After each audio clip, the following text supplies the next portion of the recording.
Chat poggers. How y'all doing, chat? How's everybody doing today? Let's begin. Hey, Dr. K. Hey, I don't know what to call you. Oh, you can call me Yuna. Yuna, okay. Yeah. Awesome, Yuna. Are you? Hi. Hi, how are you? I'm really good. I'm so sorry I'm late. I think that's okay. It's not a big Really? deal. Yeah. Okay. It gives me, sometimes it's a weird, it's sort of like a weird blessing in disguise because I get to actually hang out with chat for a little while, which can be a lot of fun. Really? Yeah. You're so nice. I literally woke up 5 minutes ago. Yeah. I slept through my alarm. Yeah, that happens. I'm sorry. That's okay. You seem really, really maybe embarrassed or something about it. Oh, yeah, a little bit. And how can I reassure you that you being late is really not a big deal? I believe you now. Okay. I believe you. Okay, cool. So, Yuna, if you need a minute to wake up, I don't know if you want to grab a cup of coffee or something. You're welcome. I'm awake. No, I'm awake. Okay. I'm awake. Okay. Yeah. And so, just a couple things. So sometimes we'll have a quick call with people before they come on stream just to outline that, if there's anything that you don't want to talk about or anything you don't feel comfortable talking about, sometimes we'll give people an opportunity to set that boundary. I know that, we didn't have that chance. So I just want to tell you, if there's anything that you feel uncomfortable talking about, you can just say so. If I ask you any question that you feel like is out of line, that's totally fine. Just let me know. Mm-hmm. I'm also going to try to pay attention to things that may make you feel uncomfortable. And then I may ask you for permission to continue. And I may even say, are you sure you want to continue talking about that? Because it seems like there's some emotions coming up or something like that. Is that okay? Yeah, sounds good. One other thing is that it seems excited. like... Okay, cool. What are you excited about? Talking to you. Okay. What do you want to talk about? Oh. Now I'm nervous.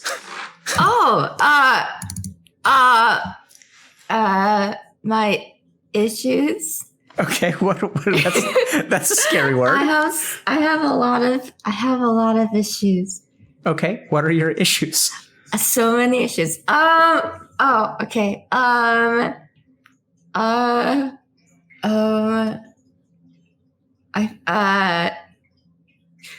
I guess I'm a big workaholic. Okay.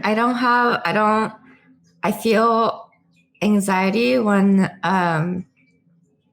I hang out with friends or family. Okay. I would say that's like my number one issue. I feel guilty about hanging out with friends, and that's probably why I don't have any friends. Okay. I think I also have I can't really I don't really do well in a group setting, like a social group setting. Okay. So I get a lot of anxiety. And insomnia. I'm a huge insomniac. I can't sleep. And that's about it. Sounds like enough to me. It's enough. Sounds actually pretty tough, Yuna.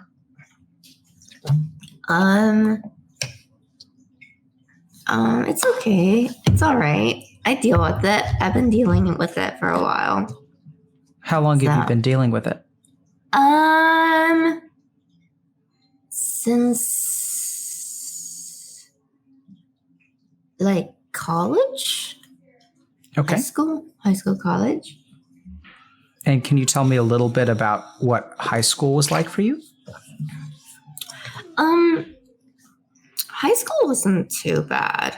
High school was just I would say high school was pretty normal. I had a lot of time to work on my stuff. I didn't really have any friends, but I had one close friend. But she kind of went a little crazy, I guess, because like her parents are super religious, and then she was like super cool with a lot of things, and then her parents kind of took over her and like told her like if she like listens to music or watches movies or does any of like those type of things, they'll like abandon her. And then so like it was really extreme. And then she and I stopped being friends, and then that was the only thing that was like really like on during high school. Wow, that's kind of wild. Mm-hmm. What's it like to lose your only friend to religious extremism? It sucked. What sucked about it? Bad.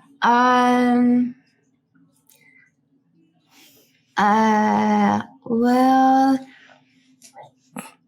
because she was like the only person I could talk to about things. So like, losing her kind of sucks a lot. Have you lost people before? Yeah, I had another best friend, but she had to move because of visa reasons back to Japan. And then when she moved, she like never spoke to me again, which was weird. But yeah. And so can you help me understand? So it seems like you usually have maybe like very few friends that are very close. Yeah. Uh-huh. And what's your understanding of kind of how that happens? I'm sorry, what do you mean?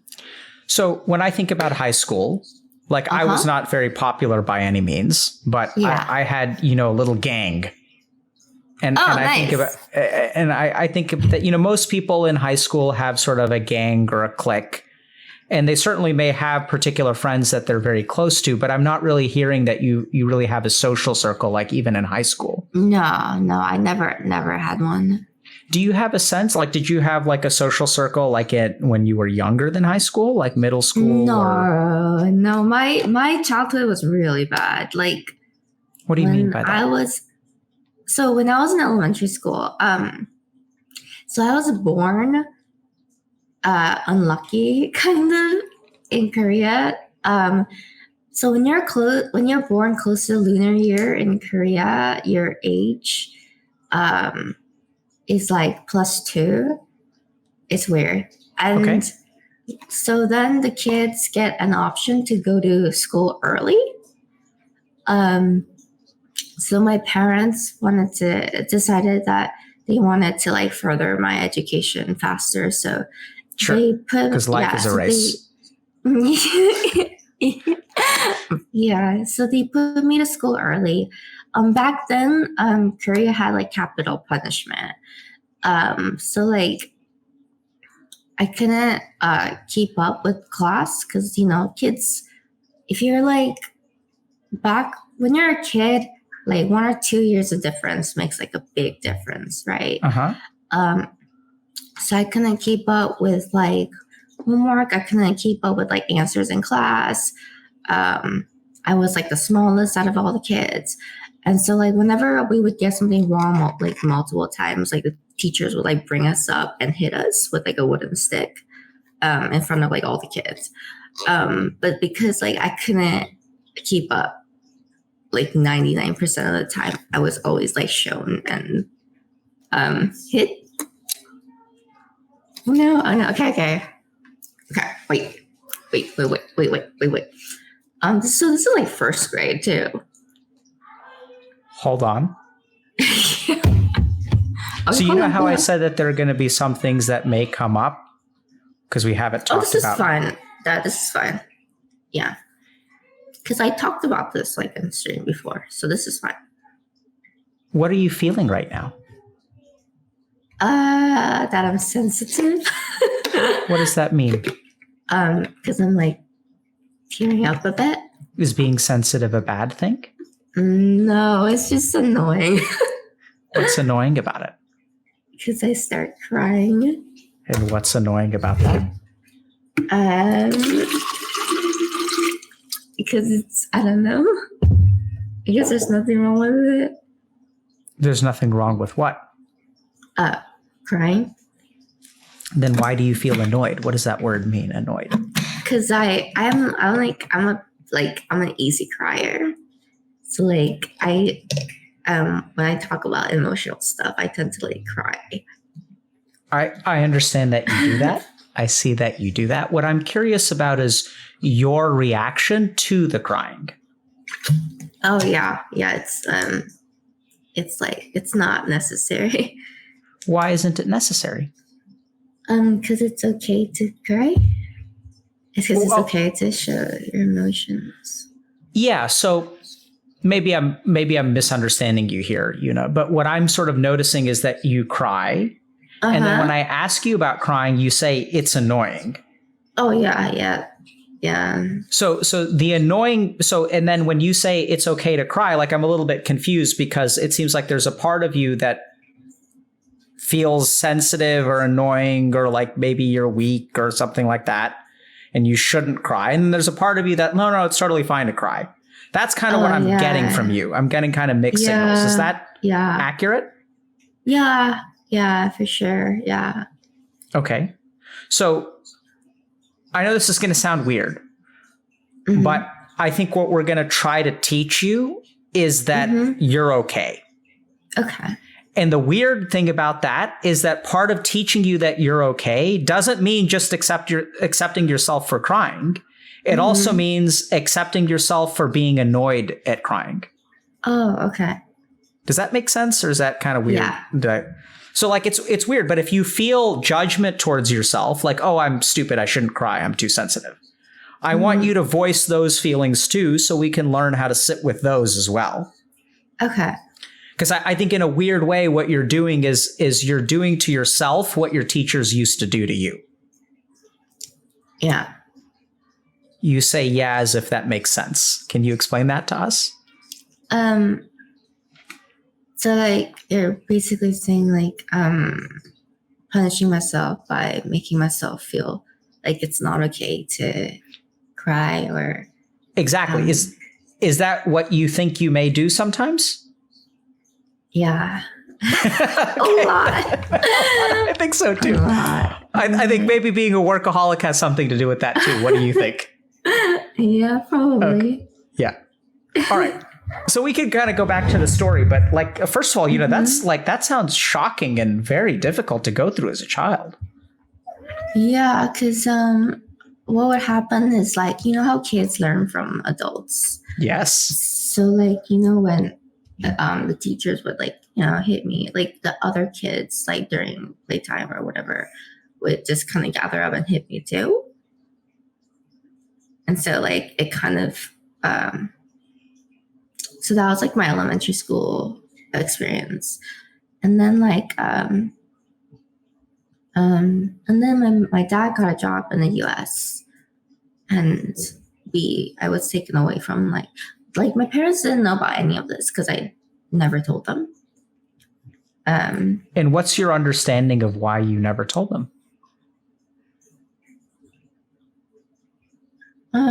Well, what would happen is like my parents would be called to school, and my teachers will tell my parents that I'm not doing so good and that I'm not very smart and I'm kind of stupid.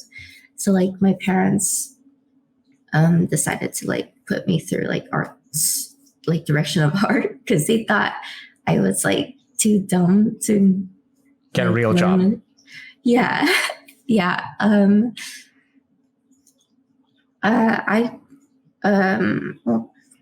I don't know why I didn't tell them. I think I just thought that everything that I was doing was just wrong. So,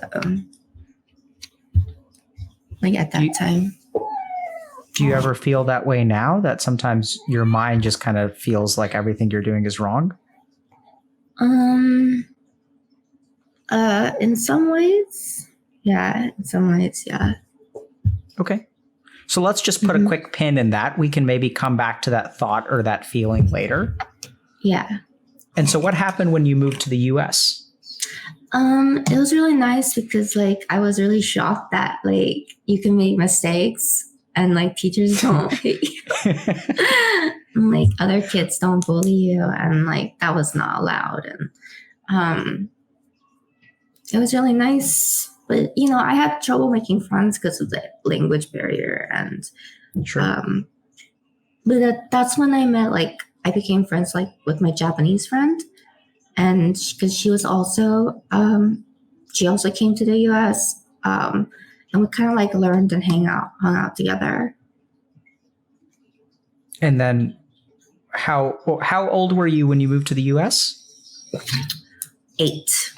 And how did you do in school when you moved to the US? I was like, so I have like severe ADHD. So I did my best because like, my parents didn't want me to get any like B's. So like I did all right, but I didn't get like straight A's all the time. Mm-hmm. What's your understanding what your cat is doing right now? She loves me. Does she do that? Or does she just come? She cuddles. She wants cuddles 24/7. Okay. So this isn't, it's not like she can tell you're suffering or anything and is coming over to give you some TLC. Sometimes she's timed really well. Okay. And I know like whenever I leave to take out the trash, she starts crying. Like yowling. So I know she's very attached to me. Yeah, she's cute. She's really, really cute. She does seem very comfortable. Yeah, she likes to snuggle like right here when I go to sleep. She's very cute. Awesome. Yeah. And so it sounds like you did okay in school, but your parents put some pressure on you, but you were generally relieved when you moved here. Yeah. And then big relief. And what was it like to have a friend? It was nice. Oh, it was really nice. I remember like back when I was in South Korea, I had like one friend. I managed to convince one friend to come over, or like to convince a person to come over and play and hang out. And I had so much fun. And then when that person left, I cried so much during like that time so now when I had a friend who came over all the time, it was awesome. And when did your friend leave to Japan? Like in middle school, like end of middle school, I would say like mid or end. I can't remember exactly. I think middle of middle school, because I had another friend that I was really close to, but she also moved. Seems like your friends always leave you. Yeah. Yeah. Is that funny? No, I laugh when I laugh when I feel sad sometimes. Like it's like my go-to. It's kind of. I laugh when I'm awkward. I laugh when I'm sad. Sometimes I laugh when I'm pissed off. It's like my go-to. It's very protective, isn't it? State, yeah. What do you think about that? Sort of like growing up and having your friends like. Because here's kind of what I'm envisioning. So first of all, you were taught early on that you suck, right? Like that's what I'm hearing. Like your teachers used to like you were put into the situation where like you were, the deck is stacked against you. Yeah. And And like, it sounds really, really hard, but you were taught this lesson. And I didn't, occurs to me that I was a little insensitive to say that, but honestly, that was the best way that I could encapsulate like what I imagine a child like that feels like. Where your teachers would like publicly shame you and sort of tell you again and again and again that you're not good enough, you're not good enough, you're not good enough. And then furthermore, the other kids would be like, oh, she's the one who's not good enough and we're supposed to hit her. Okay. You know, and so you were taught that other children were like not people that you could connect with. And then you managed to find a friend, you know, another little awkward immigrant who maybe has language barriers, and you can connect to her. And then she leaves and then never talks to you again. And how did you feel? Like, what thoughts went through your head when she left? And not just when she left, but when she didn't. Well, I think back then, because I'm 30, I'm turning 31 really soon. So like back then, it was hard to communicate outside of, because like there wasn't social media. There was only email, right? And you know, she didn't have like a number or cell, but she did give like me like her dad's email. And I wrote her and stuff and like her address, but I just never got like a response back. So I didn't really think much of it. I just thought, oh, she probably can't, like, because it's her dad email or. So it sounds to me like you attributed reasons to her not responding. Yeah. And is there a part of you that sort of felt like, even though all that stuff may have been true, that she sort of didn't care to respond or didn't care enough about you? I think like, I mean, I guess when I think about it now, it feels like that. I think back then I just kind of, because I tried for like 4 years. It's a long time. Yeah, so I didn't like, I don't know. I didn't really think like she doesn't care about me. I just constantly think, oh, she probably just can't reach back for some reason. Okay. And so it sounds like you made another friend in middle school. Yeah, I've made another friend, and then but she actually also moved away out of state. And how did you feel about that? Do you remember? I thought, oh crap. I was sad about it, but you know, I was like, oh, I'll make another friend in high school. Then you made another friend in high school. Yeah, I did. I made another friend in high school, and she and I were really close. Were? Yeah, because she kind of just suddenly like became, because she was like, her family was super religious, but she herself was still religious, but she wasn't fanatical.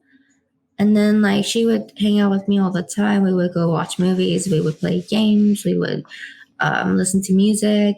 And like her parents like found out and like told her like, you know, if she continues to watch movies, listen to music, then they'll like abandon her. Like ostracize her. Yeah, like shun her. Yeah. This sounds really crazy, but it seems like life conspires to take people away from you.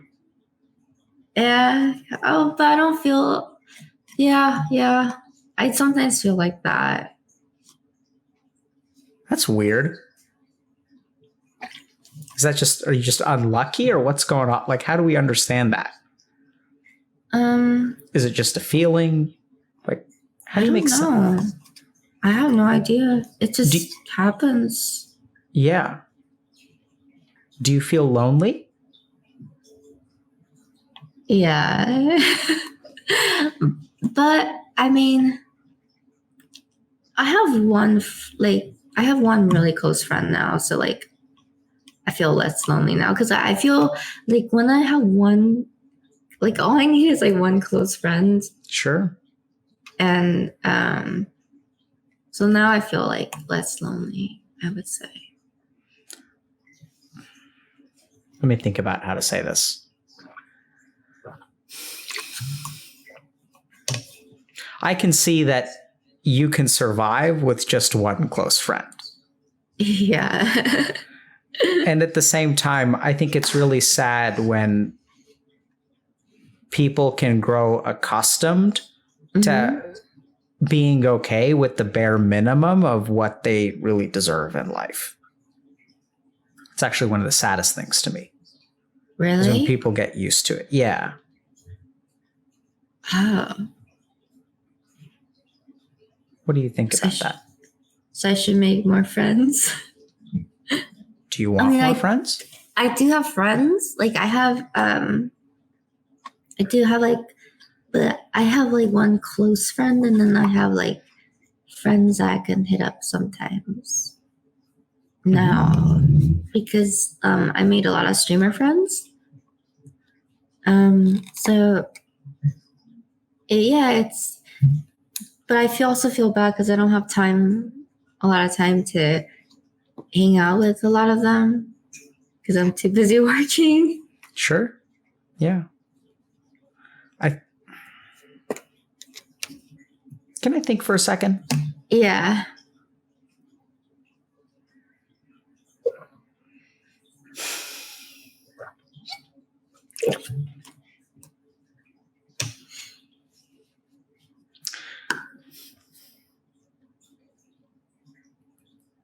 I'm trying to figure out where to go. Can I just think out loud for a second and maybe you can help me? So first is that we can continue talking about your feelings and trying to explore where things come from and, how you feel and what you think about stuff. You asked me an interesting question. You said, should I make more friends? And so that is that's kind of like a problem solving sort of thing. So I don't always give people advice. I don't tell people that they should do X, Y, or Z because who am I to say? And my gut reaction to that answer is it can be hard to have just one friend because life circumstances can take people away from you. Right. Mm-hmm.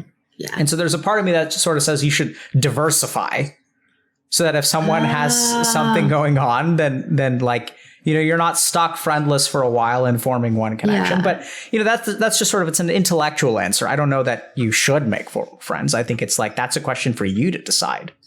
Yeah. I see. And then there are a couple of other things. So we can kind of continue talking about friends and stuff like that. We can switch gears, but I think it's all going to come back to this because I think it didn't, I don't know why, but it feels to me growing up the way that you did is going to significantly give you social anxiety. Yeah. and so, we can talk a little bit about what social anxiety feels like in the moment. What is it that keeps you from making friends? Why is it that you make sort of one friend at a time? How does that happen? And why doesn't that number become 2? And I suspect that has something to do with the way that you interact with them, not the way that they interact with you. That you probably do certain things until you find a friend, and then you stop doing those things. Because then you have a friend. What do you mean? I'm not sure. That's why we can kind of talk about that. Okay. So because it is weird that there's got to be a reason why you have one friend at a time, basically. That can't just be coincidence. It has to do, Yeah. I'm going to sort of use a completely different kind of random and maybe inappropriate example, but sometimes I've worked with people who have a lot of affairs, and it's it's not a coincidence that they keep having affairs. It's they're doing something to put themselves in a particular situation where they create a particular kind of social situation. And in your case, I don't think it's just there's just randomly one person that you can connect with. I think something happens about, once you make a friend, you probably either you start spending a lot of time with them so you don't have time to make other friends, or since that's enough for you, you stop eating because you feel full. Or not full, but you just don't feel hungry enough. I see. Yeah. What do you think about that? That's interesting. I never thought about it that way.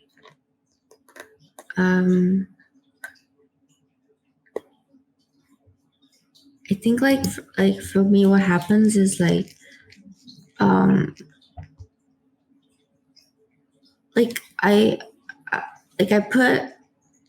I work a lot because like it's where I feel like the safest. Yep, we're going to get to that in a second. Good, I'm glad you realized that. Saved us a lot of time. Yeah, and then like and like I think I choose that one friend because like with this friend I don't feel anxiety when I hang out with him because he lets me work when I'm hanging out. So like I think I'm trying to figure out my reasons why like I only choose that one friend at a time.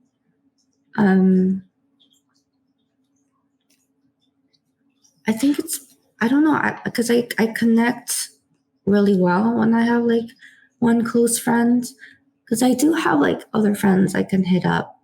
I think it's just that whenever I play games or I'm away from my work fully, I get really anxious to go back to working. So like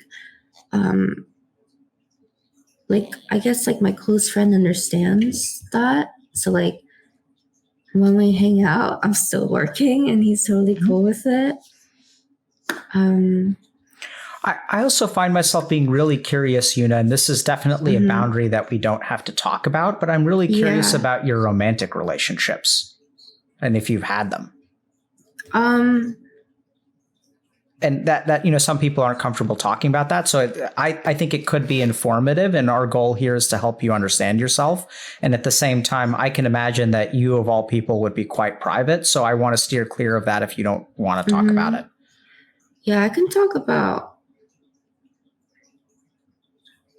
Let me think. Think about it for a second. Yeah.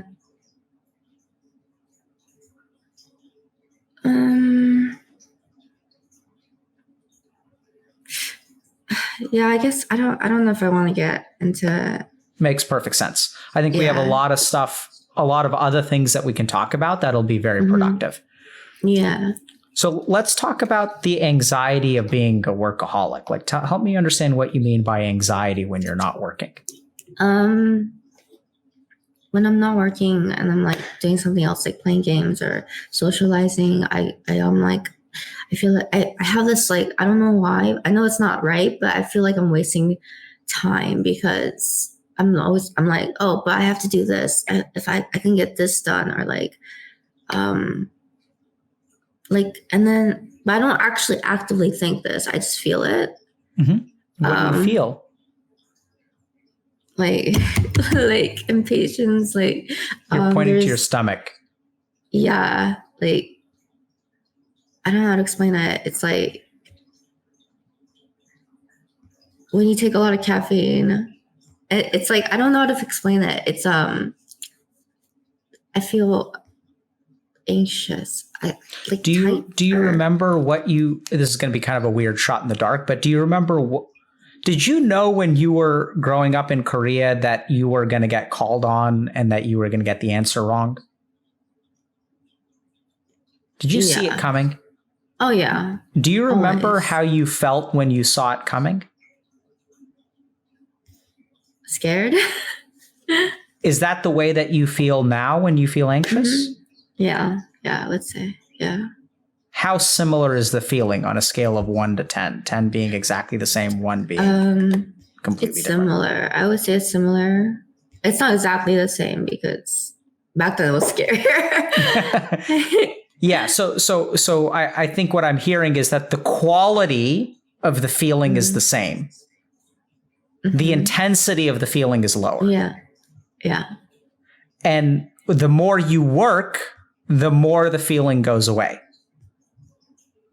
Yeah.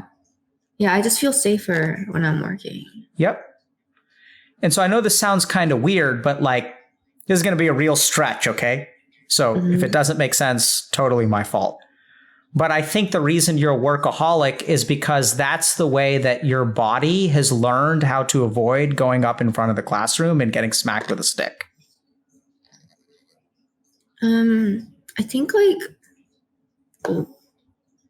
I think that it's true, but I also feel like I'm a workaholic because I feel like all my worth is tied to my work for some reason. Yes. Yeah. That's not for some reason. It's the same. I mean, Okay. Right. So like, let's think about this. What was your worth tied to when you were growing up? Me answering questions, right? Your performance, right? Yeah. And so you were taught that you were like not a good human being because your performance is bad. Yeah. And now, like, when your performance is bad, how do you feel, Really, really, really, really, really, really, really bad. And do you feel like you did when you were up front in front of a classroom? And the quality is the same, like you were saying. Definitely not as intense. Yeah, sure. Yeah. And at the same time, you used a lot of reallys there. Oh yeah, that's true. Right? You're like really, really, really, really, really, really bad. You're right. That's true. Oh my gosh. Yeah.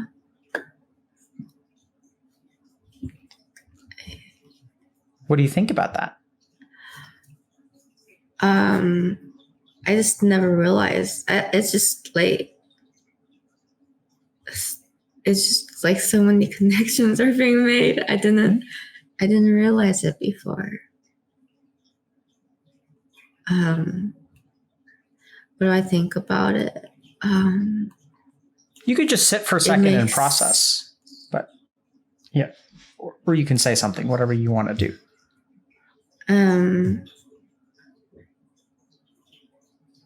It makes sense.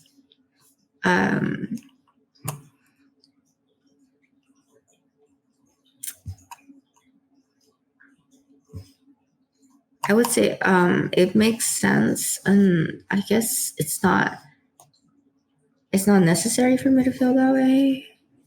Sure it is. What do you mean it's not necessary? Help me understand that. I think I'm kind of getting confused. I think my mind is doing like my mind is kind of getting confused, I think. What are you confused by? I just said something that was kind of weird and contradictory. So if that's confusing you, that was the intention of my statement. Oh, no, I'm trying to figure out like how I feel about it, but I don't feel good about it. Feel good about what? I don't feel good about that. I punish myself for not doing well. Yep. So remember when I said acceptance is not just saying it's okay to cry, it's also accepting what? Accepting that you judge yourself for crying. Yeah. Right? So I think you're doing the same thing here. Mm-hmm. Where you're judging, you're punishing yourself for whatever the reaction is. It sort of doesn't matter. Yeah. Even in this discussion, what I'm kind of hearing from you is that I think part of the reason that what you describe as confusion, and I can understand why it feels like confusion. Now I'm really maybe confusing you, so apologies. But I think part of what's confusing is that like you're making revelations and you're also judging those revelations and telling yourself at the same time, oh, this should be different. Mm-hmm. Is that going on?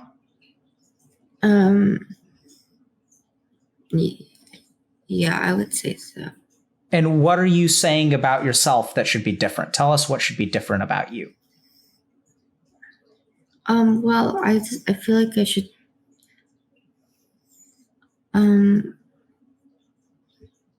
I guess I should just not feel that. I mean, I guess I should just not feel like I'm judging. Like I shouldn't judge myself. Yep, but that in and of itself is you judging yourself for not judging yourself. Oh no, I don't know what to do. Exactly. That's the point. That's the point. No. You're good. That's what you do about it. Like you see, like it goes on forever. Yeah. You can judge yourself for not judging yourself for not judging yourself. You can like you just keeps going on forever.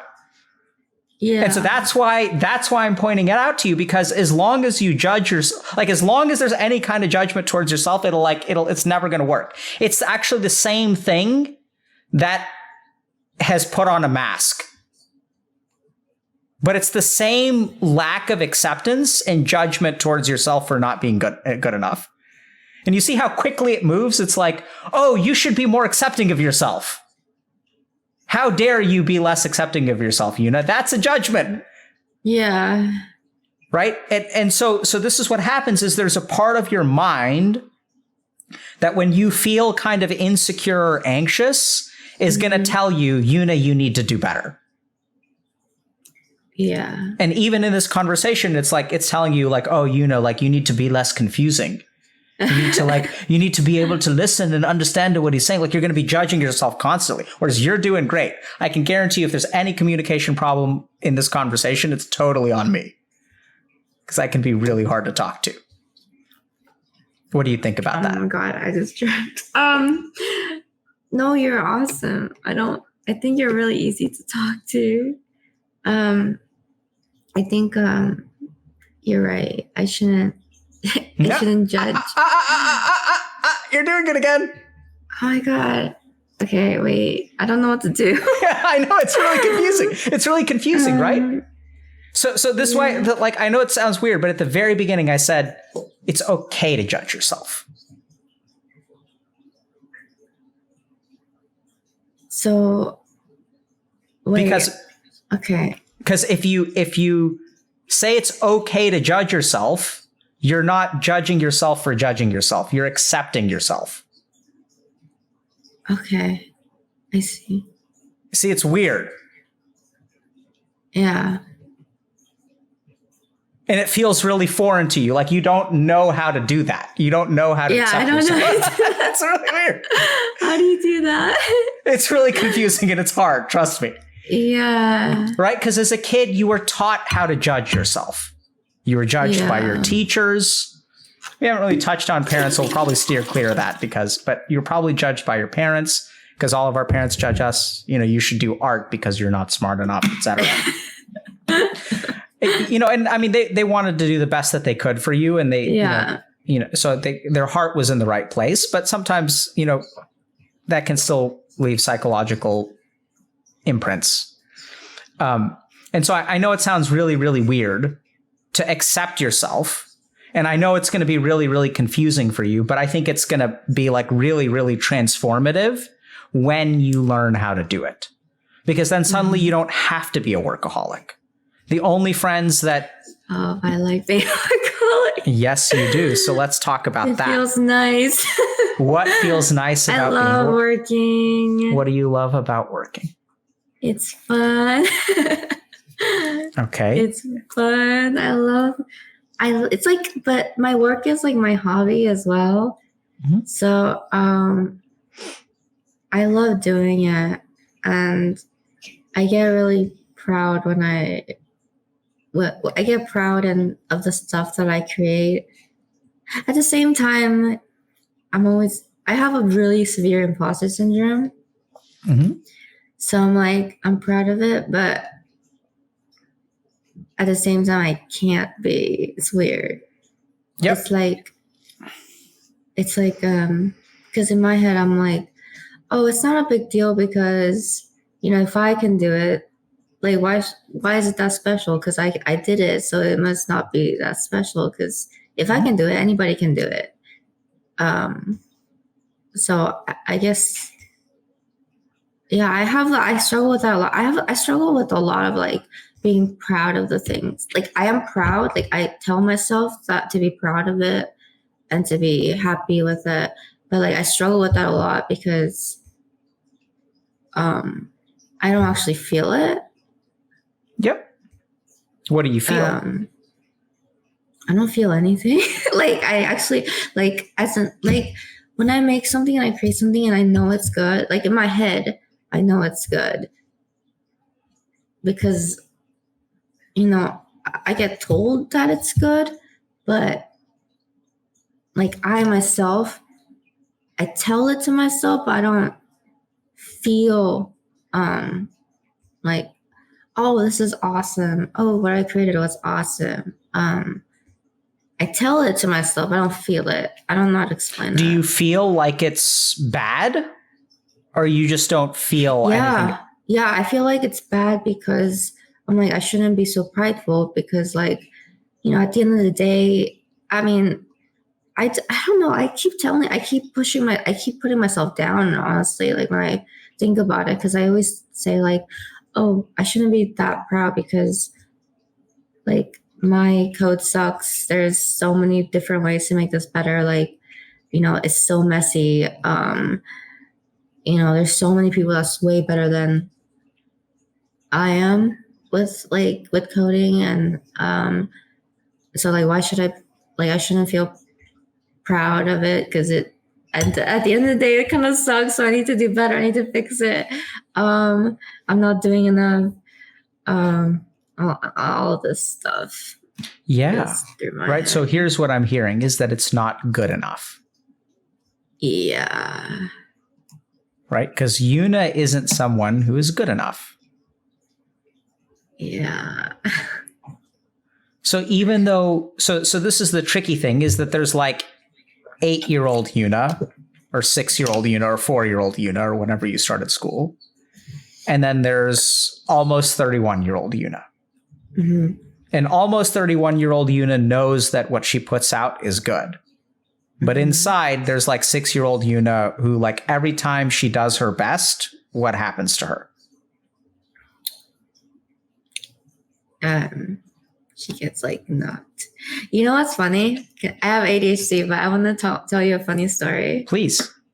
Love to hear. So one time I found a wooden stick, like a big long wooden stick. I don't know how I found it. It was a big long stick that it's the stick that you used to hit people with, right? Like the same ones that they used in the schools and stuff. I found the stick, and I was proud of finding the stick. And I brought it to school to defend myself.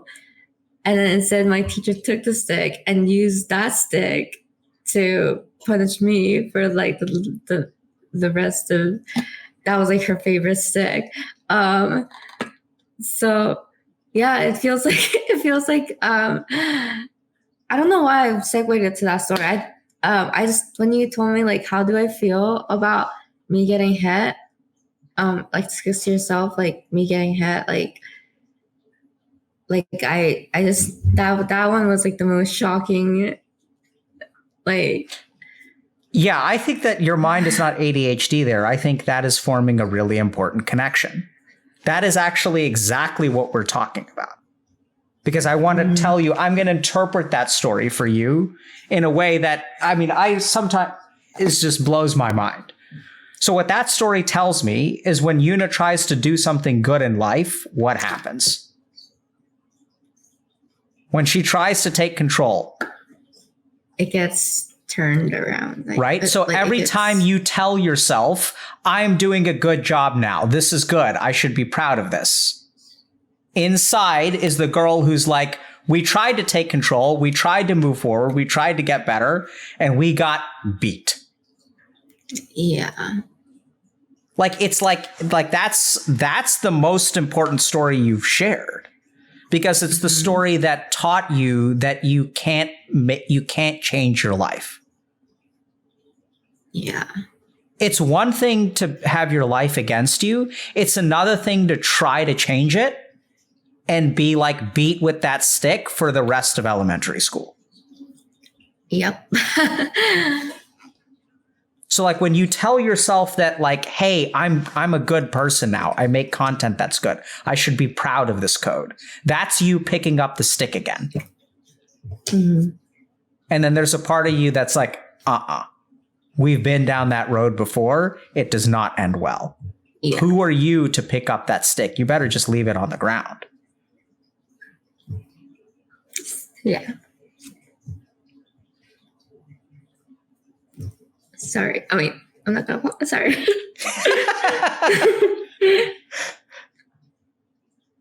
No, so what I want you to say is I'm sorry for crying, and it's okay for me to be apologetic for something that I shouldn't be apologizing for. You just cry, just sit. You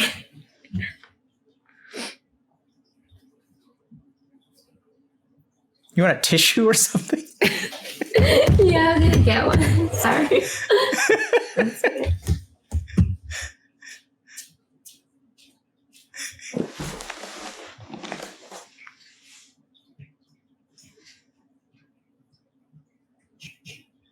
Let's see if she figures this out. Okay. Okay. I'm just gonna stand up for a second. No, I'm kidding. Okay, So okay. before, it's just to feel you. So before we had our interview, you know, I was telling you I like to connect with Twitch chat. So someone asked a question in chat: what should you do when someone starts crying? And then I was telling them that you have to learn how to sit with it. And then someone in chat was like, "Can you stand with it?" And I was like, "Yes, you can stand with it too." Anyway, it's just a little, but yeah, it's. So what are you feeling now? Why'd you start crying? I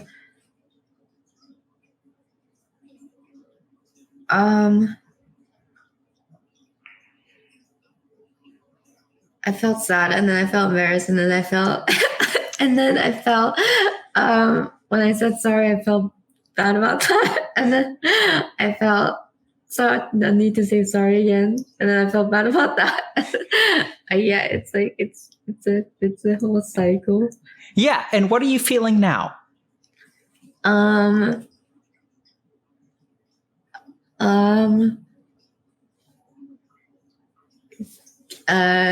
Giggling. Yeah, right. So I think so. You asked me earlier, what do I do about that? And this is exactly what you do about it. Laugh You about kind of it? like, yes, absolutely, Oh. right.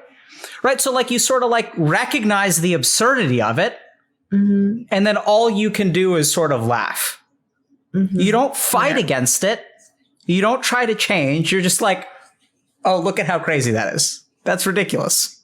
and that's actually the first step. So there's a funny kind of tradition in Zen Buddhism that when Zen Buddhist masters become enlightened, the first thing that they do is laugh. Yeah. And it's because they realize that all this work that they were doing was never necessary. Yeah. And so as best as you can, just kind of notice it and just be like, okay, like, because at some point, I think something magical happens when you stop apologizing and judging yourself is you wind up laughing. You're like, well, nothing I can do about that. Lol. Right? Lol. Yeah. And then what happens is, I know it sounds kind of weird, but like over time, as you learn how to do that, the things that and then what's going to happen is the judgment is going to start to melt away. Mm-hmm. As you learn how to, like, you're accepting it because you're saying, oh yeah, you're not trying to change anything. You're just sort of saying like, okay, like that's ridiculous. Like that's not going to go anywhere. Lol. And then you move on with the rest of your day. And every time you do that, every time you become aware of the cycle actually starts to break apart a little bit. Mm-hmm. And it's the cycle that I think is really causing you a lot of suffering. And it's a cycle that you've been doing for a long time. Sounds like, 20 plus years. The other thing, Yuna, is that, a lot of times we'll talk for a while, like we would be sort of like a little bit past the halfway point. But I'm noticing that you've actually you've discovered a lot in a very short amount of time. Yeah. And so I'm going to do something a little bit unorthodox, which is I'm going to give you the option to sort of stop here. Like if you feel like this is enough for you to kind of process, and it's not like I want you to pick one or the other, because I still have a lot of things. I mean, you said earlier that, you feel the safest when you're working, and that's just too juicy for me. Like, I have to ask you about safety and all that. I mean, there's a lot of stuff I'm still super curious about. I think there's a lot to learn. But at the same time, I'm noticing that you've been through a lot and you've kind of discovered a lot in like a relatively short amount of time. Mm-hmm. And I want to give you the chance to kind of just hit the pause button and kind of process and work through that. And then maybe like we can revisit down the road. What do you think? Keep going or? I want to talk more for some reason. Yeah, it feels nice. Okay, what do you want to talk about? I feel the safest when I'm working. Okay. Let's talk about it. So tell me about tell me about feeling safe while you're working.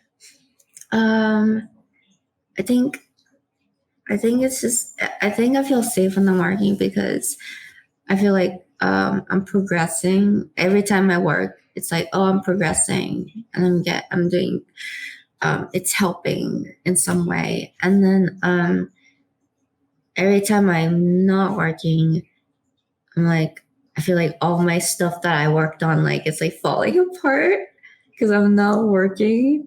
Mm-hmm.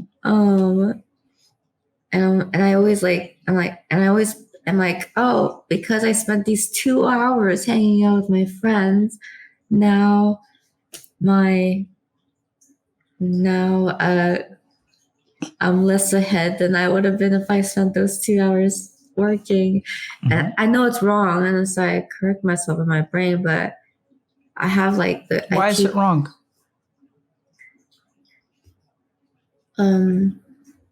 Because it's totally fine for you to hang out with your friends.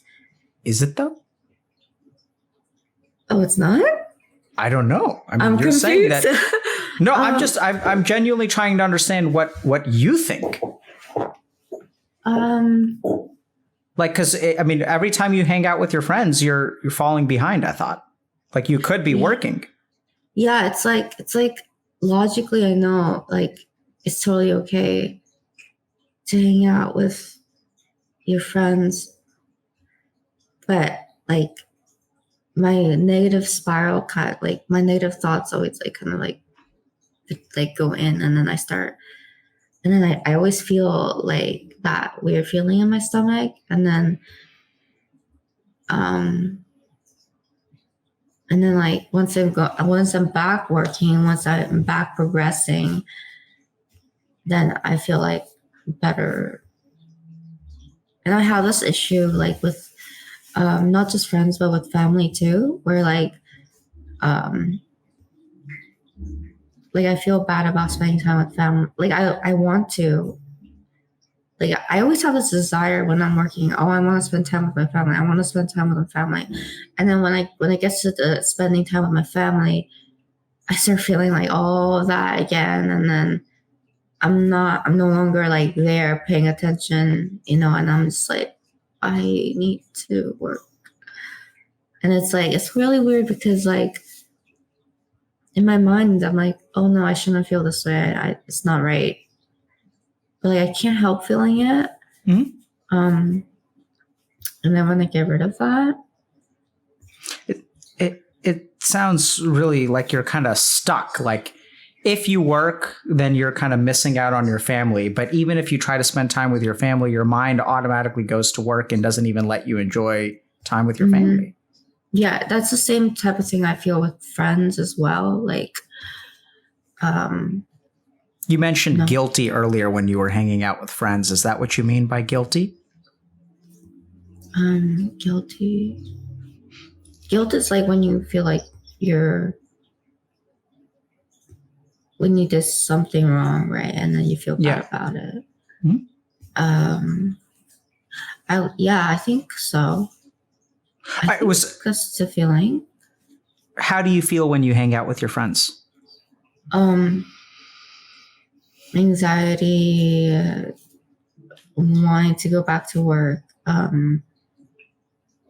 Also feeling like I'm not doing a good job at performing as a friend, likable person, as a friend, as a caring person.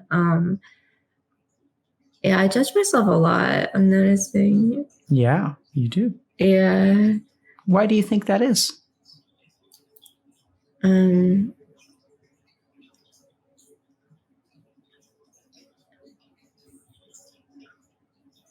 Because I always feel like I'm not good enough. Yeah, right. So then the question becomes, why do you feel like you're not good enough? I think it's just like patterns of my life. Probably. Which ones? Help us understand that. The things that happen in childhood. Mm-hmm. you know, when like even when I like made friends, they left without it being our faults at all. Yep. Like we never got into a fight or with circumstances. And then also like with the past work that I had like in career as well, they always kind of made me feel like I wasn't good enough even when I did a good job. And I think one of the biggest reasons as well is also like I guess I had some relationships that made me not feel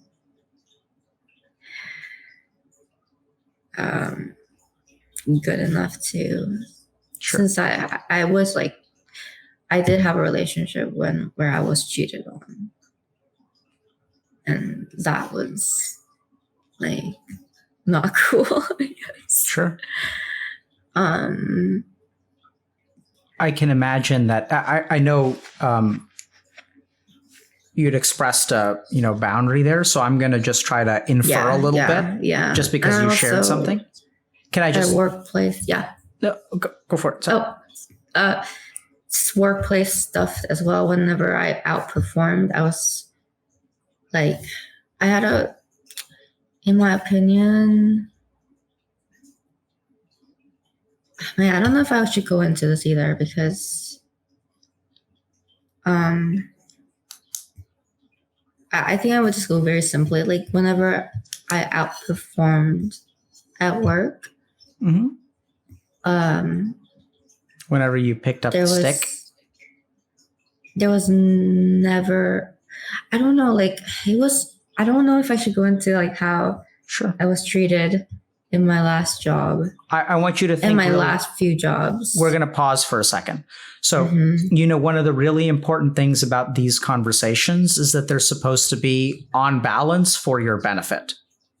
And so I certainly don't want you to share anything that could negatively impact your life in some way. Yeah. So if you want to maintain relationships with people, so I wouldn't talk about that if that's a concern that you have. Yeah. I think we've got plenty. Okay. So I can try to infer a couple of things. Okay. So one is that, and when it comes to a romantic relationship and getting cheated on, I can imagine that would feed this cycle that you have of your head telling you you're doing good enough and it's not your fault. And then some of the business down here telling you like I can imagine, like, because you talk about this conflict that you have where like up here you tell yourself it's enough. I can hang out with my friends. I do a good job. I should be proud of what I do. And then like in here and then in your stomach, you've got these other feelings that are like, no, it's not good enough. Like you're not actually doing a good job. Like anyone could do this. And I can imagine that your romantic relationships feed that fire of your head telling you one thing and then your stomach telling you something else. Yeah. And so you feel safe when you work. Working is nice. Yeah. It feels nice to work. What feels nice about it? I'm doing something that I love. I also feel like if for some reason in my head, like I also have like these thoughts of like I can't depend on other people, but I can. I know like I can. Like I think I have like control issues when it comes. Like I can control my work. I can make it good. You don't have control issues. You don't know how to trust people because all of your friends have abandoned you. Yeah. I mean, I don't mean to be like too blunt about it, but like, right? Mm-hmm. And I think when you say control issues, what I think that probably means is that you feel like you need to be in control of every little thing with your work. Is that what you mean by control issues? Oh, actually, no. No, actually, no. Actually, you're right. It's not really a control issue. I think what you said was more okay. correct. It's more that I feel safe in my work because like it'll never leave, I guess. Mm-hmm. And also like I just can depend on it because it's just me, myself, I guess. Mm-hmm. And like I can depend on the fact that if I work hard, then I can make something awesome. And like it'll be there for me. And then yeah, I guess that. And then with like people, it's like I guess I don't think you can depend on them to be there for you. yeah. I think that's like the feelings like that. I think. Yeah. I mean, I thought you said something pretty profound when you said your work will be there for you. Yeah. Right? Sounds very safe to me. Yeah, I like working.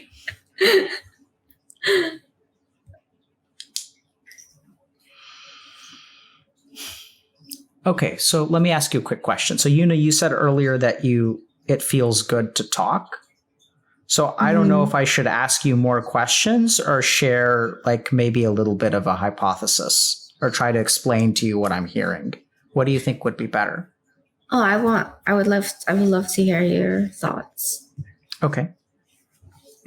So I think it's tricky because I think you're one of these people who genuinely enjoys their work and finds it gratifying. Yeah. And it is doing things for your psychology that I think are holding you back. Mm-hmm. So the mind does this a lot where like we'll find one thing that works for us and then we'll do it to excess and then actually like hurt ourselves in the process. Like, for example, I like playing video games. And if I'm not careful, I really genuinely love video games. Like, I think they're so much fun and I really enjoy playing them. But if I'm not careful, what I like about video games is if I have a hard day at work, I can play a game and have some fun and relax, get some dopamine, spend time with my friends. And it's like a genuinely like positive and fun experience. Mm-hmm. And I can also use video games as an escape. Yeah. Right? I can start to rely on them to like turn away from some of the things that I don't like about my life. And I'm hearing sort of the same thing from you about your work.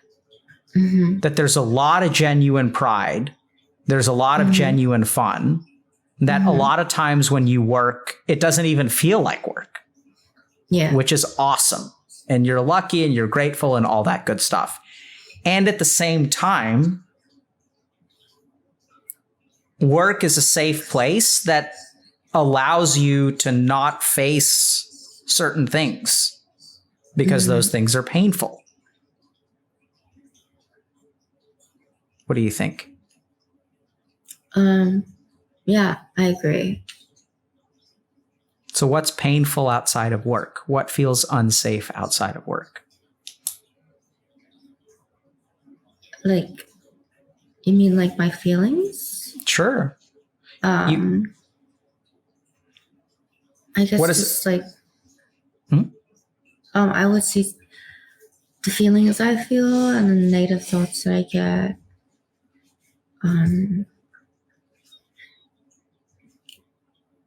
I would say that feels unsafe. Are there particular thoughts that you have outside? Like I'm envisioning a particular day where, maybe someone messages you and they're like, hey, do you want to hang out? And then in your mind or in yourself, in your whole being, you have this little war where there's some thoughts and feelings that are telling you one thing. And then what happens is you're like, no, I'm going to work instead. And then like everything kind of calms down and you feel safe. So what was it that scared you back to work in that moment? I usually think whenever someone asks me like, hey, do you want to hang out? I go to like my work first. I'm like, oh, I really do want to hang out, but I have to do this and this and this and this. If I don't do these things, then I'm going to feel bad. about it. And I know that when I'm hanging out, I'm just going to be thinking about those things to do and feeling bad about it. And so, but then like in principle or like logically, I'm like, but I should hang out because it's good for me. I guess because like the feelings that I get, I don't want to, even though in my mind I'm like, you should. Can I think for a second? Yeah. I'm going to drink some water too. Yeah, water. Okay, Yuna, this is going to sound weird. Okay. Maybe a little bit unsatisfying. Okay. But unfortunately, I actually have an answer for you. Okay. So I think I know like how to fix this. I say this rarely because usually things are complicated and I usually am wrong. But for whatever reason, I don't know if it's just because you've been really, really open. You shared that story like really early. Like I think you've been incredibly authentic. I think you're also incredibly insightful. And even your subconscious mind is like working to solve these puzzles for you. Like you came up with that story about the stick that you picked up, which I think is like the best story to help us understand what that feeling is. Like when you try to rise up and you say to life, no, I'm not going to take the shit that you give me. Life is like, sit the fuck down. Right? Like when you get a friend, your friend is like, adios, I'm going to Japan. And you can try to contact me for 4 years and you'll never hear from me. And, oh, you have another friend and it turns out that their parents are religious fanatics and they can't see you anymore because you listen to music together. Yeah. How dare you, Yuna? Yeah. Right? So that's the story.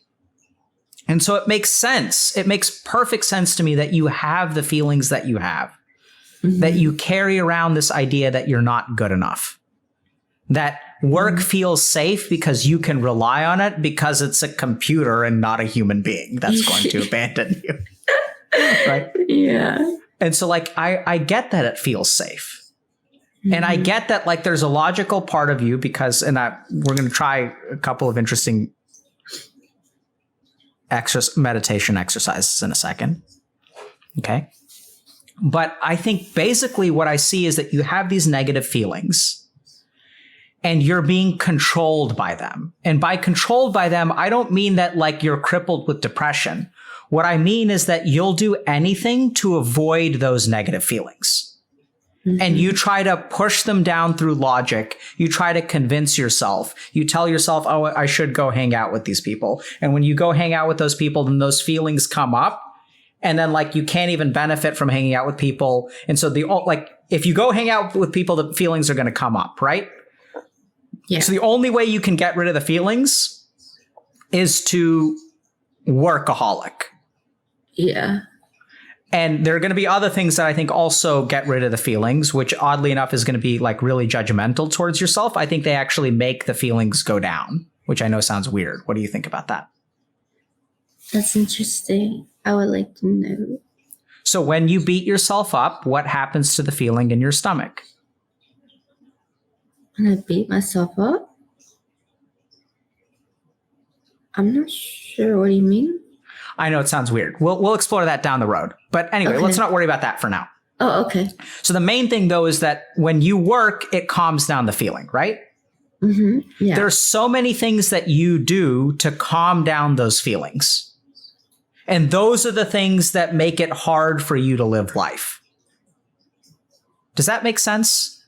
Like you exclude portions of your life because spending time with your friends and family brings those feelings up. Yeah. So it's the avoidance of that feeling that keeps you from living life. Because you can live life with the feelings, or you could forget about life and be a workaholic and then you don't have to worry about the feelings. Yeah. So oddly enough, your answer is very simple. You have to just learn how to sit with those feelings and accept them. See, if you can tolerate that feeling, it no longer needs to control you. I see. Yeah. Okay. So now I'm going to try to evoke those feelings in you. Are you ready? Okay. Okay. And we're going to teach you how to sit with them. And I'm going to teach you a meditative practice that will like help you work through them. And I suppose I should ask for permission first because I said I'm going to do this thing, but I don't know if you really want to do this. Okay. I assumed you were, but at the same time, you seem a little bit like, oh shit. That's what I saw in your eyes there for a second. How are you feeling? I'm curious. Okay. Sit up straight. You can cross your legs if you want to. Can you sit cross-legged? I'm good like this. Okay. Wait, do I like this? Like yeah, you can sit. Just your back should be straight. Oh, okay, like this. That feels. Do you mean like the this thing? Yes. Do you mean yeah. Oh, my feet are gonna show. Okay. Oh, wait. I guess that's. I don't know what the significance of that is. No, because the TOS says you can't show feet. Oh, the TOS says you can't. Another thing. You can't show feet on Twitch? I have TOS PTSD. Okay, I don't know about any of that, but if the TOS says you can't show feet, then don't show your feet. Wait, can I talk to you about this? I have this real PTSD. Recent PTSD. TOS PTSD. This is the first time I've ever heard of TOS. They didn't teach me about this at Harvard Medical School. Okay, yeah. So I think another big, so like I've been banned on this platform 3 times. Okay. And so I'll talk about the second and the third bans. Okay. Because it's legit. It's a legit. I dream about it. I dream about this, but like, okay, so the first ban was because I had this feature. I programmed this feature that I thought was funny, where I said $1 for D. So when someone sends me $1, a letter D will pop up on my virtual character's phone. And I thought it was a funny joke because, like, you get the joke, right, Dr. K? The $1 for D meaning $1 for dick? Okay, so the joke is like, because $1 for D is like, it's funny because like you think it's like a dick pic, but it's just a letter D that pops up in your phone. And it's like, haha, it's funny. Anyways, it was supposed to be like a funny joke thing. But I got banned for that. And the reasons was that I was soliciting pornography. And soliciting pornography. Mm-hmm. That was the reason. You got something on your lip, maybe. Can't tell. Oh. Yeah, there you go. I was soliciting pornography, and then yeah, that one really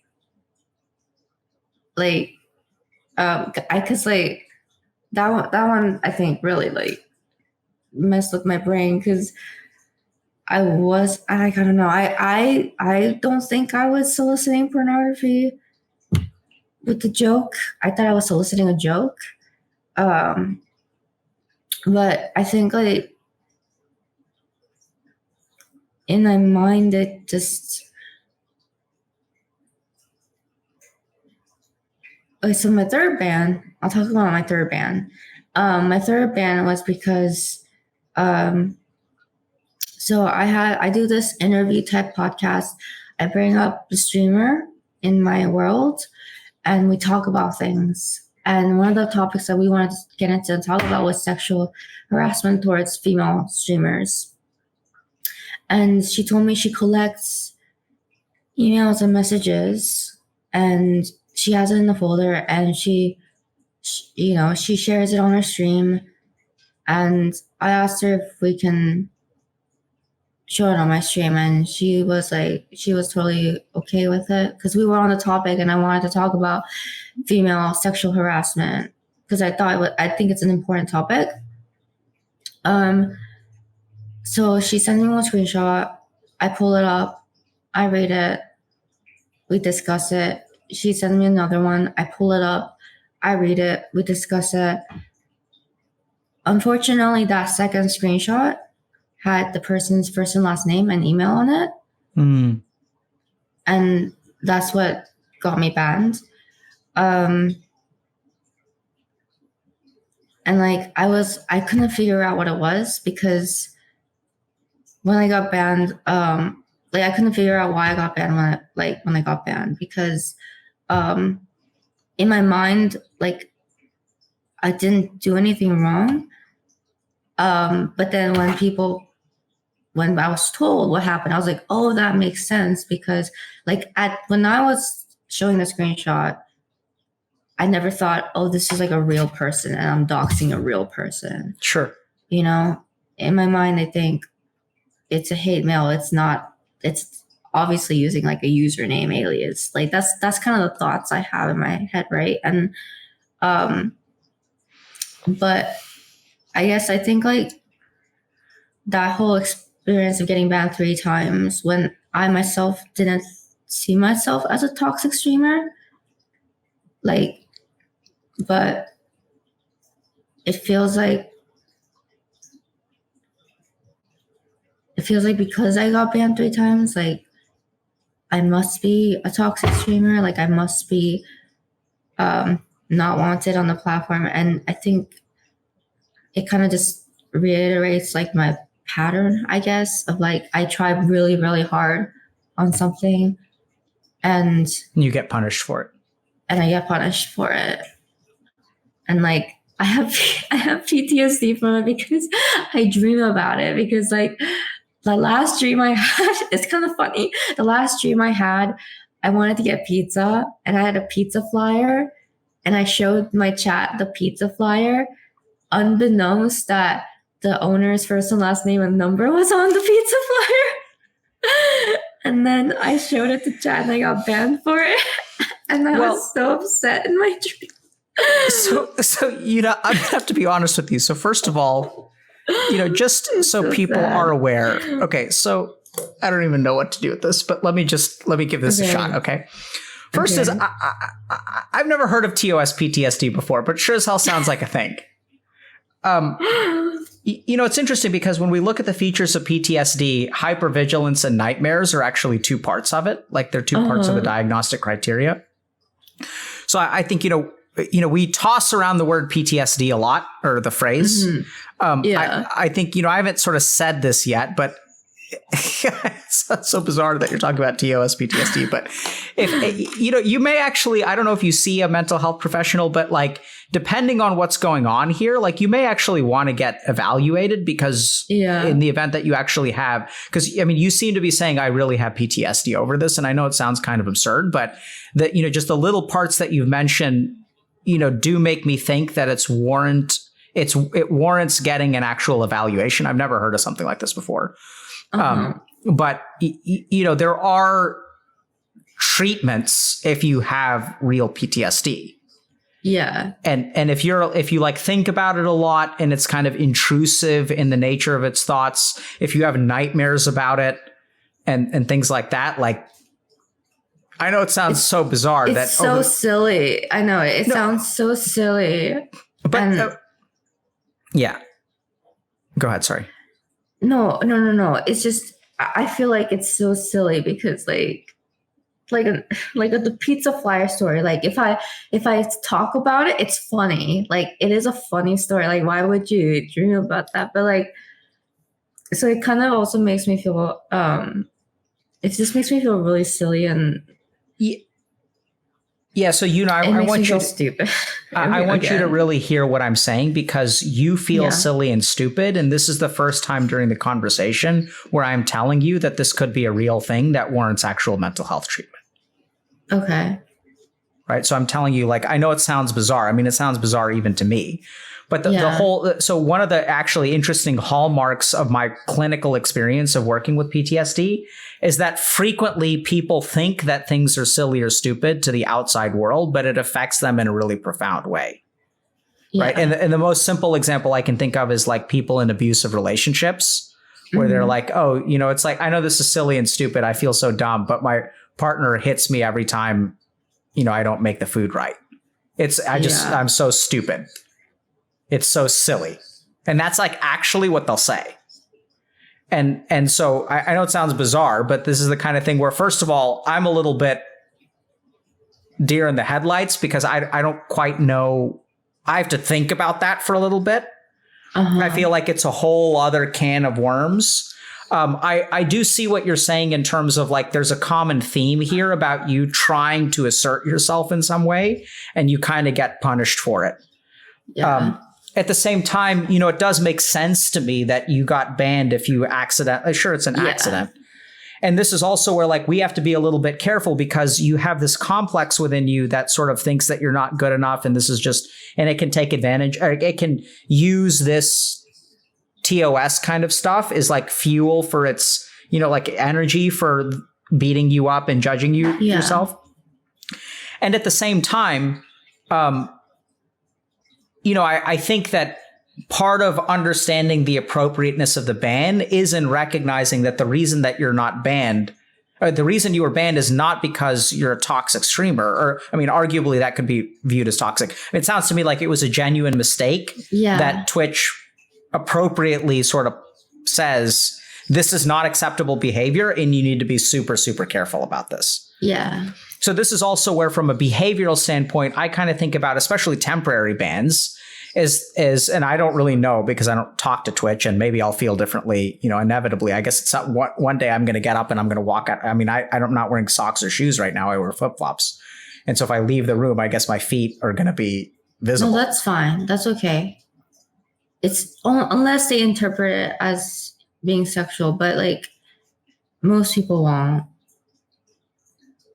Okay, so it's only when it's interpreted as being sexual that when it gets. So I mean, this is another discussion. I guess I'll have to ask our account manager. But like, so I'm Indian, and I sit in yoga postures, and as part of my culture, we do not wear shoes or socks really in the house. Like Indian people go barefoot a lot. Yeah, you're fine as long as it's not being interpreted as being sexual. If I sit in a yoga posture, like Padmasana, which is the lotus posture, which Buddha sits in, is meditating, and you could see his feet in all the statues about Buddha. Do you think that's something I can get banned for? But if you were a sexy, hot lady that was like, that had a lot of booba, and booba means boobs? Yeah. Okay. If you're a sexy hot lady with boobs, maybe. Like that's fine. It's all about interpretation. Like, okay. I mean, I get it because you got to keep the coomers at bay, but I was just, okay, thank you for educating me, because I sit cross-legged on stream. I mean, like, I'm sitting cross-legged without socks on right now. It's just can't see them. Yeah. But okay, so it's just, I guess it's about the sexuality of it. Yeah. It's the sexuality of it. And I mean, I was advocating that you sit cross-legged, not out of any sexuality, but just because of the same reason that I sit cross-legged, just because I think it's a good meditative posture. No, I know. Don't worry. Okay. Yeah. Anyway, so I'm going to have to think about this TOS PTSD thing. Can I have some time to process? Like, I'm serious. I'm not trying to meme about it. Yeah. It's just it's just so silly. Like, I don't know. I have, like, for example, like when you were telling me to get mental health checkup for PTSD, my first thought went to, will I get banned for that? Because then, will Twitch see me as like a legal threat? And would I get banned for that? No, Twitch is actually very supportive of streamers like taking care of their mental health. Okay. Because then what if they see me as like a legal threat or something? Okay, so this is where I can't speak for Twitch, but we work, like, Healthy Gamer works with Twitch because Twitch actually cares about your mental health. And so we like literally have a program where Twitch will provide you with coaching through Healthy Gamer. So if you want to work with one of our coaches who work specifically on issues like imposter syndrome, burnout. And now, like, I have a meeting with all of our creator coaches today. Yeah. So these are coaches who work specifically with streamers and content creators. So you can sign up for that program, and actually, like, Twitch is paying for it. So they care about your mental health, like, very genuinely. Like, I'm not saying this because it's an advertisement for them. I'm saying because, like, they're actually, you know, they seem to care about it, and they're working with us in our experience, which is, like, really positive. And now in our meeting with our coaches today, I'm going to bring up TOS PTSD and ask them to talk to their clients about, do you guys have PTSD over being banned? Because it sounds like it could be like a common issue, actually. Mm-hmm. And if so, we'll try to figure out what to do about it. I think my issue with it is that, like, it just keeps on making these weird, silly things in my brain. Like, for example, when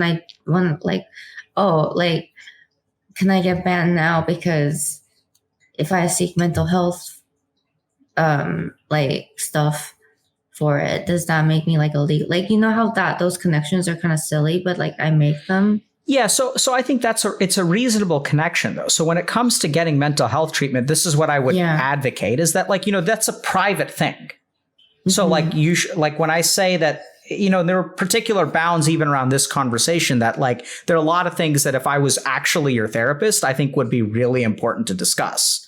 Yeah. Such as diagnostic criteria for PTSD. I would evaluate for that. You know, other things would be like really digging into romantic relationships, because that sounds important to me. But, like, here in a public discussion about anxiety and some of the things that happen in your mind, that's not really appropriate. Yeah. I don't think that they're going to think you're a threat. In fact, I think it's sort of like you're taking care of your health, right? Being, you know, I really don't think so. I haven't gotten, I mean, I can't speak for Twitch, but generally speaking, the response that I've gotten from them is overwhelmingly positive and supportive. That they recognize that you guys deal with a lot of hard stuff, and they're actually going out of their way to support content creators on the platform. That's been my experience. Yeah. I also know that, like, Twitch even provides discounts for therapy, and something that my account manager sent me. So you have some information there, which you can talk to your account manager about. But so I think they actually do a fair amount. Cool. And I can't imagine that they would punish people for, you know, they're, like, trying to provide you, like, trying to. Oh, no, me saying that was more of me telling you that I think it's silly that I. Oh, I see. That's the example of an irrational thought. Yeah. Got it. So I was trying. Okay, that makes sense. Yeah. So it was just like these irrational thoughts always pop up in my head, even when I'm streaming, even when I'm, like, making content. All these irrational thoughts just pop up and make weird connections, and it's been, like, one of the biggest things that's been kind of holding me back from, like, who I was before when I perform on Twitch. And it's something that I've been, like, really frustrated with. Can I just process for a second? Yeah. I'm going to use the restroom real fast. Okay, don't show your feet.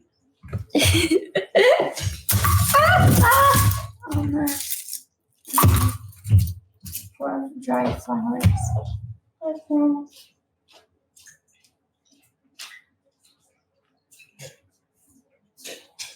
So, chat, is anyone else a little bit offended on my behalf that I won't get banned for showing my feet because apparently I'm not sexy enough? 1 second, sorry. 1 second. Okay. 1 second. 1 second. Just turn off your camera to just be safe. 1 second. I can't hear you now.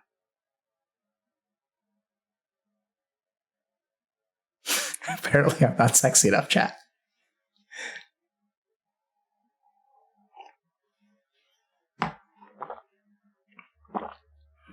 My mic's still working, though.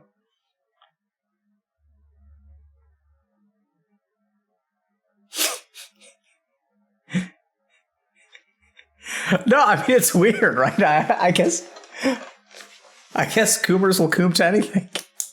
I really don't understand this at all. But okay. I mean, gotta live and learn. And one of the best educational tools on the internet is the ban hammer. If you guys haven't,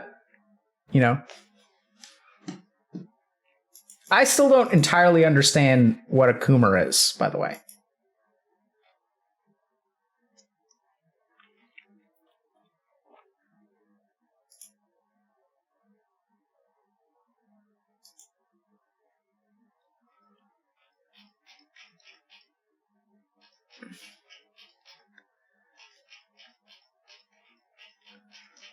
Yeah, so, at some point we could talk about lust. Like, I don't mean because it's, to step back from the memes, but to be all, serious, like the satisfaction of desires and exploring lust and sort of managing some of your feelings, whether it be lust for food, lust for more sexual things.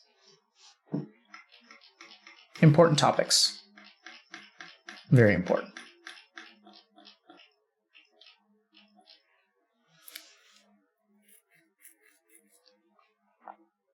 Okay, I'm back. Okay, welcome back. Hi. So,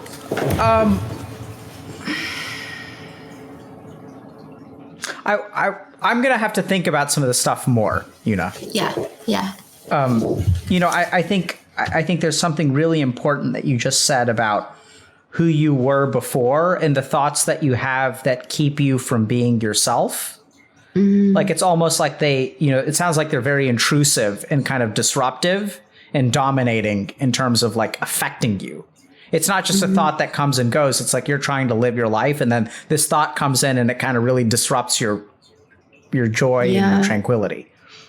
I also feel like a bit like I don't have control over my work as well anymore because in a way, because sometimes I work really hard and then I'm like, oh, but like I'm probably gonna get banned. So like, why am I trying? Like I have these irrational thoughts that like always kind of like pop up, and I think it's just kind of, it's just been a pattern of my life, and it's like What's the pattern? It's like whenever I take control of something and do really well on something, I get knocked down, and like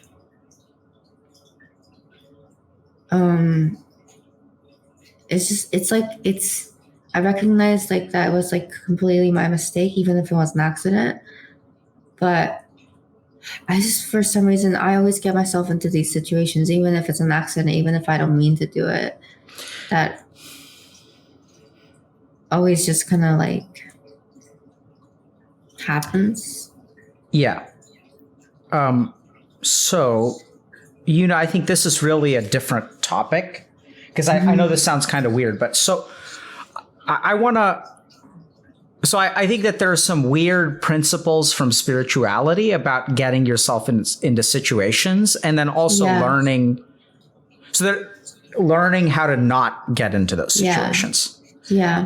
And I know this sounds weird. Like we tend to take we've taken a pretty psychological approach today in terms of these patterns and what you think about yourself and not being good enough. But I think there are also other dimensions that you can work on this. Yeah. Like in terms of cultivating the right kind of Shakti or energy. That's Shakti, which is the Sanskrit word for energy. And there's certain practices that you can do, certain things that you can do that sort of cultivate a particular kind of energy. And it's not really scientific really at all. But I do find that taking that sort of approach about, what am I sort of putting out into the world and being very like thoughtful and careful about that can actually help people. But that's a different dimension. So I think that that's a discussion about how do you avoid getting yourself into those situations, which I think you can absolutely avoid doing. Now, that's the big caveat there is that you don't really control, you can't really control what the outside world does. You can't control what Twitch chat does. You can't control what Twitch does. But there are certainly ways of cultivating particular things and sort of setting yourself up for success. That's kind of one angle. The second angle is sort of helping you deal with who I am, who you were before, and how these thoughts have really shattered that.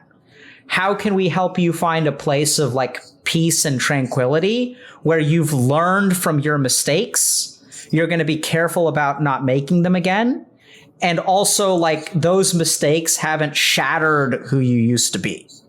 Because what I'm really hearing is that they've really remapped the way that you think about situations and the way that, like, you exist in the world, which sounds very devastating to me. What do you think about that? They as in like the situations that happened in my past. The right? Thoughts, I would say, really. The thoughts that are intrusive. The thoughts, yeah. I'm hearing that you can't be yourself anymore. Yeah, I think like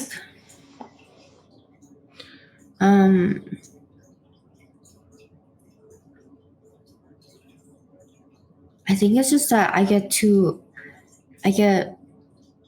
influenced too easily by outside situations. That's like for example, like I have hard time recovering from things that shouldn't be that big of a deal, I guess. Okay. If that makes sense. Sure, it makes a lot of sense. So here's what I'm going to say at this point. So, I think we uncovered a really, really important understanding of a little bit about how you work, especially in like the first hour of the conversation. And I feel like we're opening up a couple of doors. And I'm a little bit hesitant because I feel like there's there's some important lessons which I'd really like to drive home with you. Yeah. So that you can start to make progress with like spending time with your friends and family. Yeah. And if it's okay with you, I'll table everything else. Yeah. Yeah. And teach you a little bit of meditation. Yeah. I don't mean to say that this stuff isn't important. It really does sound important, but I think like let's try to work on one problem at a time. I told you I had so many issues. You did. I have so many issues. Oddly enough, I think a lot of your issues are related. This PTSD, TOS stuff sounds different to me, though. I think that's related, though, because I think I have more I think I have PTSD from it because of situations that happened in my past. Like, okay. Because the thing is that I think it's the whole because I worked so hard on my stream. Like, it's my entire life. Literally, the things that I've created is literally like my entire life. And it's something that I thought I finally had control over. And, the dollar for D thing, I could never, I just could not foresee that one. And like, in my mind, I just could not foresee like that a letter D would equate to pornography as me selling pornography. Like I still to this day, I still have trouble making those links. And like, I think it's just that in my mind, that situation wasn't really in my control. Like in my mind, that's kind of how I see it, how I saw it. And I work like my stream is my life, and I put so much into it. And now I'm already on my third ban, and I feel like I just feel like again, this is probably going to be taken away from me. And so that's severe like worry, and that's severe like just anxiety. I think that's what's causing. I don't even know if it's PTSD. I just have dreams about getting banned a lot in different situations I didn't mean. It's always like I do something that I completely didn't realize that I was doing at the time, and then hindsight, they tell me, oh, like the pizza flyer thing. Oh, you had the owner's first and last name and number on there, but and so I think it's just like a pattern of my life that I've been dealing with, where even with something that I feel like I had complete control over and was doing really well in can be just taken away from me, and will probably be taken away from me considering all the things that happened. Sounds like it's almost inevitable. Well, that's why I convinced myself, which is bad, but that's just kind of what I convinced myself. I like what you did there. What?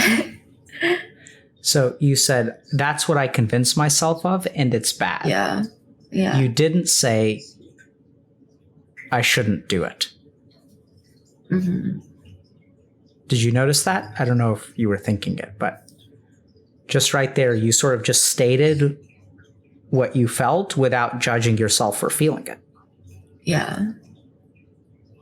Which I think is progress. But I'm also seeing that this is like feels really, really important to you. And I'm getting a sense of, the train is coming down the tracks and you're kind of stuck on the tracks kind of thing. Mm-hmm. That no matter what you do, that this is going to happen. It's just it's just a pattern, It's just, even like now when I feel like I'm doing really well and I'm in my mind, I'm like, in my brain, I'm like, oh, I think I'm successful or not successful, but I think I'm doing really well. I tell myself I shouldn't enjoy it because it's going to hurt too much when it's like ripped from me. But yeah.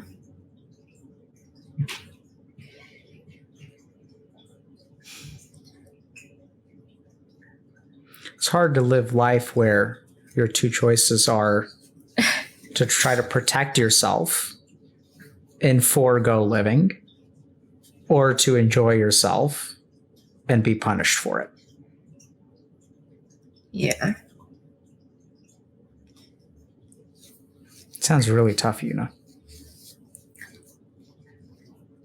I kind of I don't know. In my mind, I just kind of justify it as like, oh, it's good because you shouldn't be that successful.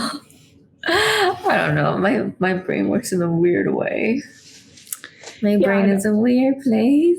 I know it looks weird and contradictory, but one of the things I've come to appreciate about our minds is that they're actually quite logical. They just have their own system of logic, which sometimes we can't see.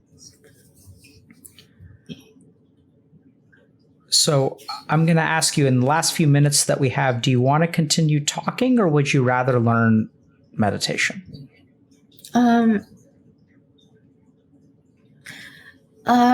What is your recommendation, Mr. Dr. K? My recommendation would be that you learn meditation. But what I'm picking up from you is that you still have a lot more to say. So I think ultimately I have so many issues. So this is where I kind of say this, and sometimes people think that I'm doing this as kind of a disclaimer or whatever, but I really think, you should either sign up for our content creator coaching program or go see a mental health professional and just sort of get evaluated.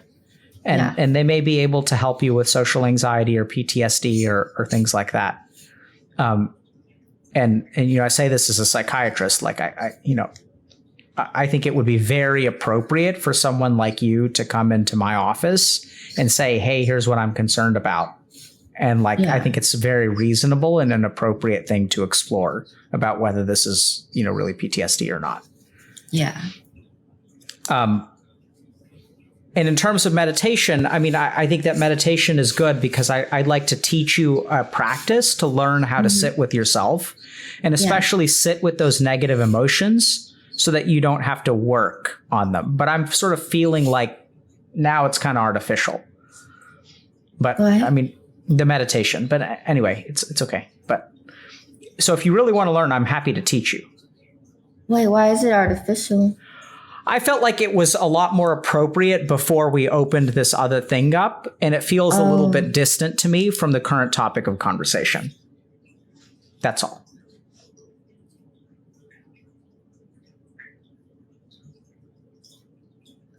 I see. But it is still like the same type of pattern. Same pattern. Right? Same thing. Okay, so sit up straight. Okay. Okay.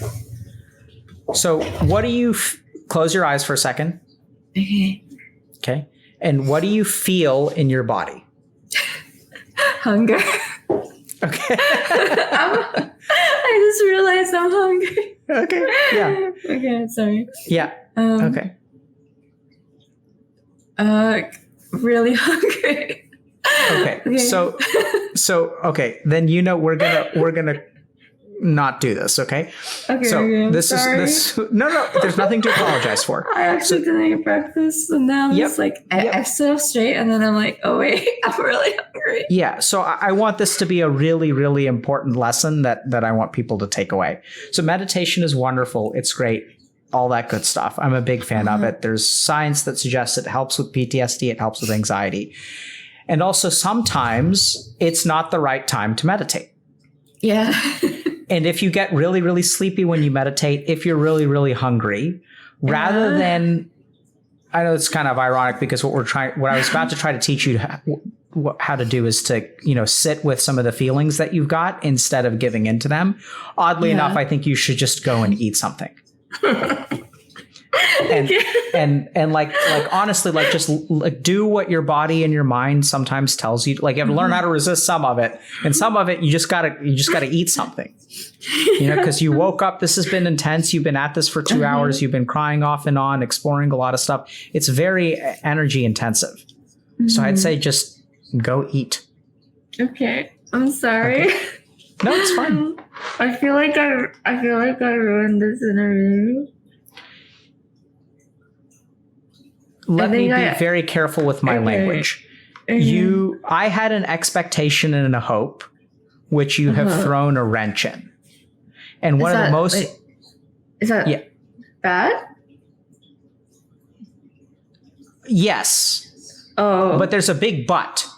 So this is the other really important thing that I think it's really important for you to learn, Yuna, is that it's okay to ruin stuff, right? Like this is the big lesson that you've got to learn is like, if your stream is not perfect, it's okay.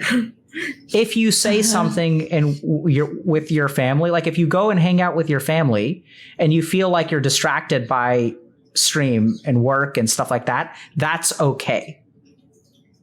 So what I want you to do is learn how to be okay. The interview was incredibly productive. I think it was incredibly educational, and all of the important things that we needed to accomplish, I think we accomplished. Mm-hmm. I had this other expectation because I had a really good meditation technique, but I just don't think sometimes it's not going to work, which is fine, right? Mm-hmm. That's life. And that's an important lesson that we have to learn how to let go of our expectations. And then like the second time this rolls around, we'll do it again. And then we'll teach you meditation. So remember that life is going to send you some things on its timeline. And like, you just have to respect that. And if you're hungry, genuinely speaking from the bottom of my heart, as someone who's been teaching meditation for almost 20 years, I'd say you need to go eat. Okay. Okay? Okay. Thank you. Are you judging yourself? No, yeah. Good. No. Then you've made me happy and you've made the interview worthwhile. Yay. Okay. So best of luck to you. As I understand, I may actually wind up on your show sometime. Yeah. So I'm really looking forward to that. That'd be so fun. Yeah, I'm so I don't know what to expect, but I think we're gonna, do it the other way around. It'll be really fun. I'm excited. Great. Okay, cool. So thank you so much for coming on. Take care of yourself. And then, let us know if we can kind of support you. If you want info about the coaching program, just let us know. Okay. And then, I really wish you all the best. I think, you can be way happier. You can get back to where you were. I think you can learn how to overcome this like thing that you have inside you. And I think you've actually made good progress today. So best of luck. Okay. Thank you, Dr. K. You're most welcome. I'll talk to you later. Bye. Yeah, bye. Okay. No, I'm not going to show you my feet, you filthy Twitch chatters.